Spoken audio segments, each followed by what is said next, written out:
Well, thanks for joining us tonight for your news at 5. I'm Andrew James. Randy Aldridge has the evening off. A staple of downtown Wilmington for 3 decades will soon be just a memory. Starting our news tonight, nearly 4 weeks after an officer-involved shooting in Pender County, the investigation has wrapped up and all charges have been dropped. Well, thanks for joining us tonight for your news at 6. I'm Andrew James. A man who has spent months in jail will now be set free after a court hearing this afternoon, but his family says he shouldn't have been there in the first place. Let's talk about Mark Harris now.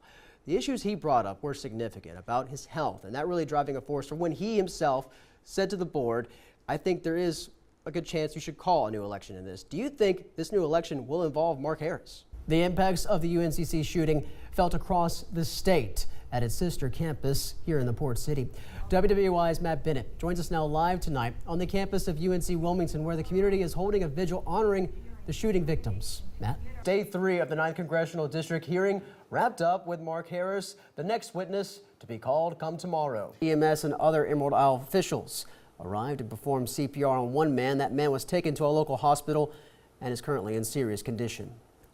Well, this latest incident along the Crystal Coast comes just days after friends, loved ones, and complete strangers even gathered at Atlantic Beach to remember a man who died trying to save a young boy earlier this week. Starting off our news tonight, it's a first for Pender County. Right now, a presentation is underway to discuss the state of Pender County's economy and education. Bring you guys some breaking news just into the WWI newsroom. We know now a juvenile has been shot in Wilmington. WBD Wilmington police tell us that shooting took place around 5:30 this afternoon. But the big thing for folks doing New Year's resolutions, what do you think really works best? Equipment like this where you got a little bit of weight and cardio mixed in with each other, or is it one or the other, cardio or weights? I think that's where a lot of folks probably lose a lot of their focus. Yeah. They're part of the Thalian Association's, correct me if I'm wrong, youth theater production. Yes. So you guys have been working on this show for quite some time. I guess let's go ahead and launch into it. So what has been the process for you guys getting this thing on the stage? A big fat happy Friday, everyone. Welcome to the 5th quarter postseason edition. I'm Andrew James. He's Joe Catanacci. Yes, we're talking playoffs, folks. Hello, everyone. We nominate, you vote, and now it's time for the 5th quarter player of the week. We've already made it through 2 weeks of high school football, and already you guys sent me out to Hoggard. Do you get her anything for Valentine's Day? So we actually, you put me on the spot here. We do a lot of stuff that's not really necessarily around that day. We do like weeks of giving and things like that. So we've kind of made it like several weeks out of this month and into our next month where we'll just do gifts for one another. We don't try to all make it on just one day. So it's befitting though we finished this year. You know, exactly. I said the same thing earlier with Amanda. You know, we had record rainfall. We're going to look like we're going to end on an unsettled note. Yeah, keep your rain boots handy, folks. Happy New Year with those. Thank you so much, Scott. Appreciate it very much. Well, the partial government shutdown is in its 5th day, and there's still no sign of movement. Often we see work crews of inmates cleaning debris along roadways. Not often do you think you'd see one do what a trio of inmates did yesterday afternoon in Bladen County when the 3 had a choice, and they chose to save a man's life.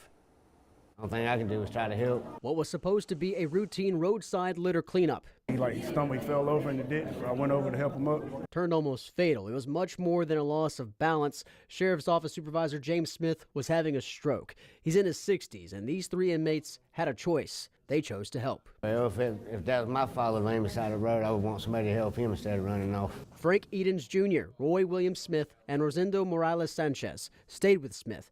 The sheriff's office says instead of making a run for it, the 3 men took his cell phone and they called 911. These guys right here, my hat's off to them. I mean, they were standing right by him, and they had a lot of options to do a lot of different things they wanted to. They could have left or drove the van off or whatever, but they did exactly what they should have done. The 3 are serving time for misdemeanors. Edens knew Smith for only a couple of months. I mean, we see no other reason to try to do anything else crazy or outrageous, so why not help him? Smith now sits in the ICU at Duke Med, while the inmates were recognized for their heroic acts. The sheriff saying this is the first he has ever seen inmates step up to save a life of an officer. I am so proud of them.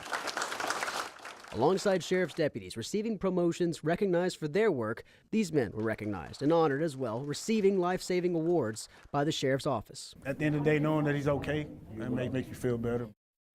And the sheriff adds he's given out 4 life-saving awards in his time at the sheriff's office. 3 of those 4 went to the men today, who very well saved James Smith's life.